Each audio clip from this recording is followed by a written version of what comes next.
children dressed in blackface are sparking reaction now from community leaders in Lakewood. The photos were taken during Purim celebration last week, where members of the Jewish community traditionally dress up in costume. News 12 New Jersey's Jim Murdoch fills us in. The photos began circulating on social media over the weekend and were quickly condemned by Jewish leaders and the president of the Ocean County chapter of the NAACP. One photo shows two children with their faces painted black wearing colorful West African-style printed clothes. A second photo taken from the back shows two other children wearing dark makeup with afro wigs and sweatshirts with the slogan "Black Lives Matter" written on the back. Poor taste, actually sick. Public school board attorney and community leader Michael Inselbuck says the blame lies on the parents. If I were a betting man, those little kids didn't know what they were doing. Their parents are, do something. Wait, they must have saw something. Black Lives Matter. I highly doubt, but it was wrong. It was offensive. Fred Rush, the president of Ocean County's NAACP chapter, says he actually saw the children dressed like this. The NAACP. The NAACP began as a committee for the advancement of the Negro race by abolitionist-type white people. But when Jews saw as a potential for their advancement, they took it over and funded it with hapless blacks as their front. Thus it became the National Association for the Advancement of Colored People. Jews were not thought as white people at the time. An African-American, a Jewish-funded civil rights organization formed in 1909. And these are the founding board members. I never would say anything to a kid. You can't go and say something, chastise kids for stuff that's wrong. It's the parents' job, the adults. The people who are culpable are the parents, not the children, as you said. I'm a parent, thank God, of 8 children and now 10 grandchildren as of last week. Parents need to know better. What's the lesson here? What's the message here? What's the big picture here? Respect. That's it. Respect. You respect us, we respect you. Teach your kids. So we had the ignorant parents dress their children, so-called Jewish, in black attire, blackface, or Black Lives Matter, unbeknownst to them that the true biblical people of the Bible are so-called black people. And there's no secret, it's 2021. But I want to read from Negro Rulers of Scotland and the British Isles. Okay. Let it be widely acknowledged that it was not unusually throughout the Middle Ages to paint oneself the opposite of the natural dark complexion, because we were in rulership during those times. The shades yellow, pink, white, and red were the most favorable colors, especially when having a self-portrait created. Remember, the Renaissance, which means rebirth, was the age of transformation, an era of acquiring a new look or appearance in all mode of affairs, changing from the original to something fresh or new. The cycle of life exemplify that history has a way of repeating itself. Ecclesiasticus 1:9 is a perfect example. During the early roaring 20s, many white actors, actresses, and commoners frequently portrayed themselves in blackface.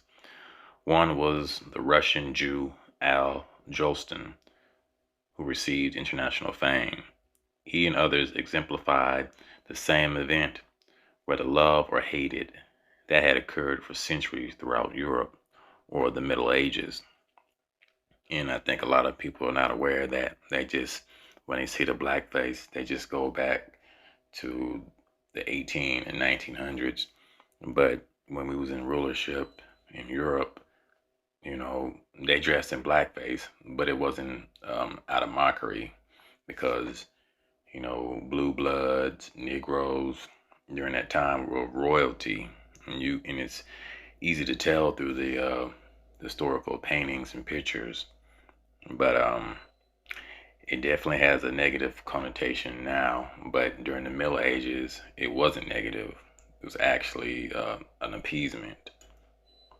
It was popular throughout the latter Middle Ages to paint the noble, which is the so-called black man, the blue blood, the Negro, or the royal class with bright hands, which indicated a person to be a good Christian. This practice soared during the Renaissance from one hand to the whole body. Unconsciously, today's whites are repeating the latter Middle Ages and the Renaissance by suntanning themselves with lotions to acquire a darker look, regardless of the risk. The tragedy is that the average white, as was the blacks, have been institutionally brainwashed to miscalculate the annals of history. So the Hebrews, the original ones, the Shemitic, not Semitic, but the Shemitic, based on the scriptures, were so-called people of color. The fakes are, of course, modern artwork done mostly at the birth of racism in the 18th, 19th, and early 20th century. This is the time when the so-called whites began to aggressively carve out their fantasy histories of people, events, and religion.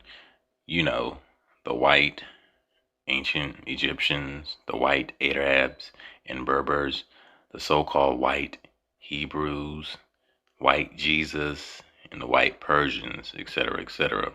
Hebrews were, of course, so-called black people and were originally depicted as such. Unacceptable. And we can have something, even if it's only 1, 2, 3, 4. It shouldn't happen at all. So while everyone agrees the costumes were offensive and should never be worn again, especially to celebrate a holiday, the question is, how do you make that happen? Fred Rush says it's all about education. Teach your kids. Let them know that what they're doing today could be offensive to other people. That's what I do with my kids. Well, the school board agrees. While there is no way to punish these kids, nor would they want to in this case because it wasn't on school grounds, they do say that they would like to talk to the kids' parents, explain to them why this was so offensive and hurtful. We're live in Lakewood. Phil Lipoff, News 4 New York.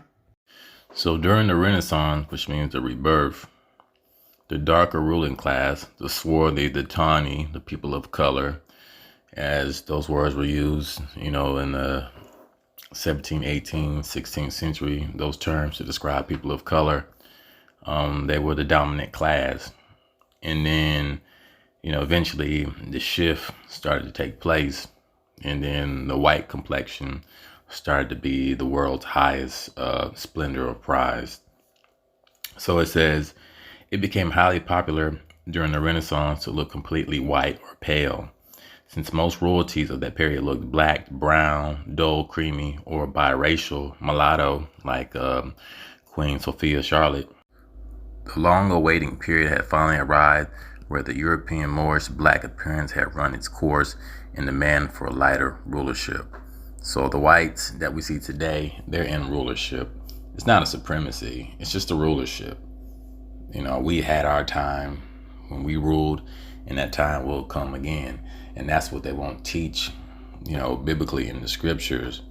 And that's why you see a lot of those movies, Planet of the Apes. Those movies are based on the scriptures, which they don't teach in these churches, but that's besides the point.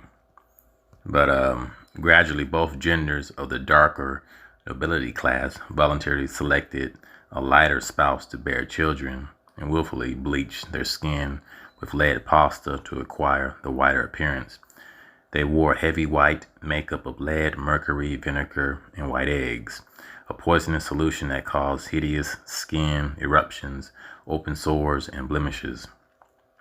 The whiter appearance slowly dominated Europe, which had been ruled by a darker people from prehistoric to 1848. We know that the original Europeans were Negroid or African, whatever term you want to use. 96% of all European and American filmmaking regarding an early white European rule is a fake. What the world perceives as an ancient white European civilization was in reality Negroid. Truth is generally the opposite of what is generally believed. So when you see all the ancient depictions of the Moors and the skeletons and the paintings that have been whitewashed, it was all the people of color, tawny, swarthy, dark complexion. It was people of color society. It was not a white society. And that is the problem with movies and certain books that push this false narrative. You know, I think it's hard for a lot of people to grasp that you can't put color in one box or one continent. You know, the earth was at one point, or at least the landmass was all together. So you had people of color all over the region. And then you had the universal flood. And then you had people spread out. So the people of color did populate the world. So why would they be in one specific area? It doesn't make any sense. So upon closing out, I'd like to say that, you know, the original people of the book are people of color, so-called black. But this is nothing new. We see this time and time. And of course, you know, you have your NAACP, you know, they're puppets who they put, you know, on the forefront. They don't do anything. It's a Jewish organization. That's the funny thing about it. It's a Jewish organization. At least it was founded by the Jewish. And then they put blacks here and there throughout it.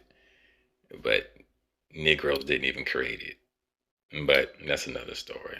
But peace and shalom.